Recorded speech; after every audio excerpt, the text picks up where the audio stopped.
Bienvenue dans cette vidéo où nous allons explorer ensemble La force des discrets de Susan Cain, un ouvrage fascinant qui va complètement changer votre perception des introvertis.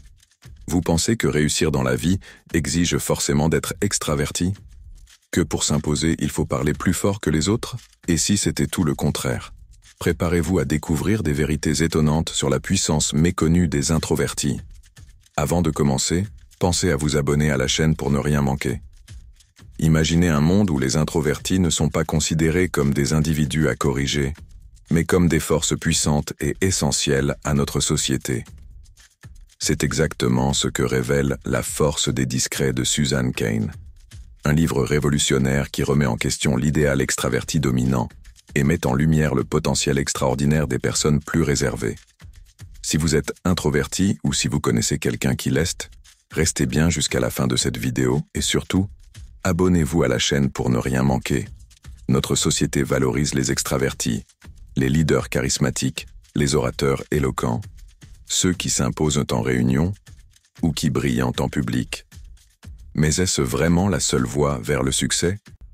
Susan Cain nous montre que de nombreuses figures influentes, de Rosa Parks à Warren Buffett, doivent leur impact non pas à une personnalité exubérante, mais à leur capacité à observer, réfléchir et agir avec profondeur. L'un des points forts du livre est sa dénonciation de l'idéal extraverti. Depuis le début du XXe siècle, les cultures occidentales ont progressivement privilégié les personnes expressives et sociables au détriment des penseurs plus introspectifs. À l'école comme au travail, la collaboration de groupe est devenue la norme, souvent au détriment de la créativité et de l'efficacité des introvertis. Pourtant, des recherches prouvent que la solitude et la réflexion sont des moteurs puissants de l'innovation. Susan Cain explique également que l'introversion a une composante biologique. Des études montrent que les introvertis réagissent plus fortement aux stimuli extérieurs, ce qui les pousse naturellement à éviter les environnements trop bruyants ou surchargés. Ce n'est pas une faiblesse, mais une caractéristique précieuse qui leur permet de prendre des décisions éclairées et de développer une grande persévérance. L'auteur s'appuie notamment sur les recherches du psychologue Jérôme Kagan, qui a étudié comment les bébés réagissaient différemment aux stimuli sensoriels, prédisant ainsi leur tendance à devenir introvertis ou extravertis plus tard dans la vie.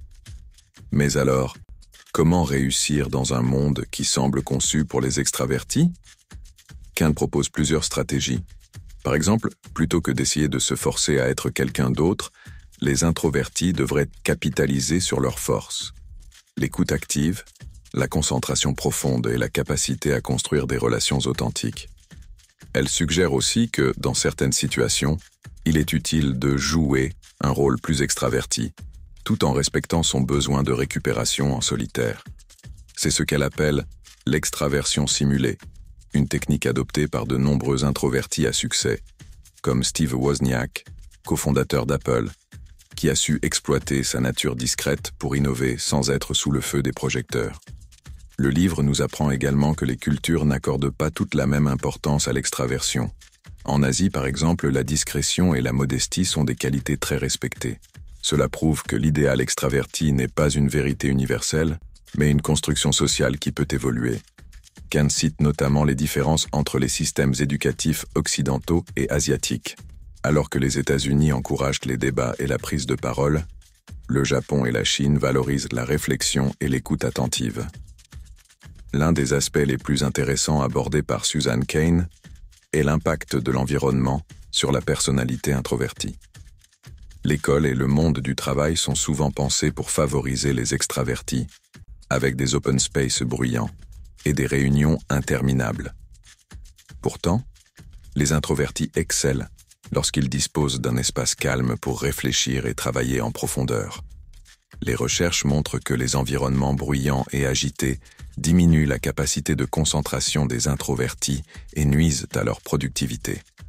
Susan Cain évoque également des personnalités célèbres comme Albert Einstein, qui préférait la solitude pour développer ses théories révolutionnaires, ou encore J.K. Rowling, qui a écrit Harry Potter dans des cafés où elle pouvait s'isoler mentalement du bruit environnant.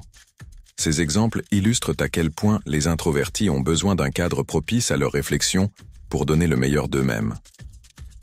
Un autre point essentiel du livre est la manière dont les introvertis peuvent influencer positivement leur entourage. Contrairement aux idées reçues, un bon leader n'est pas forcément extraverti.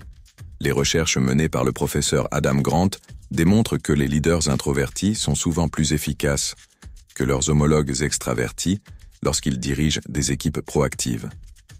Pourquoi? Parce qu'ils écoutent plus et encouragent la prise d'initiative au lieu d'imposer leur vision. Si vous êtes introverti, retenez ceci. Vous avez un pouvoir unique, celui de voir le monde avec profondeur et de contribuer à votre manière, sans avoir besoin de crier plus fort que les autres. Et si vous connaissez quelqu'un qui est introverti, apprenez à apprécier sa façon d'être sans chercher à le changer. Si ce sujet vous passionne, laissez un like et partagez cette vidéo avec vos amis. Et surtout, abonnez-vous à la chaîne pour découvrir d'autres contenus inspirants. Et si vous voulez aller encore plus loin, n'hésitez pas à vous le procurer. Le lien est description. À bientôt.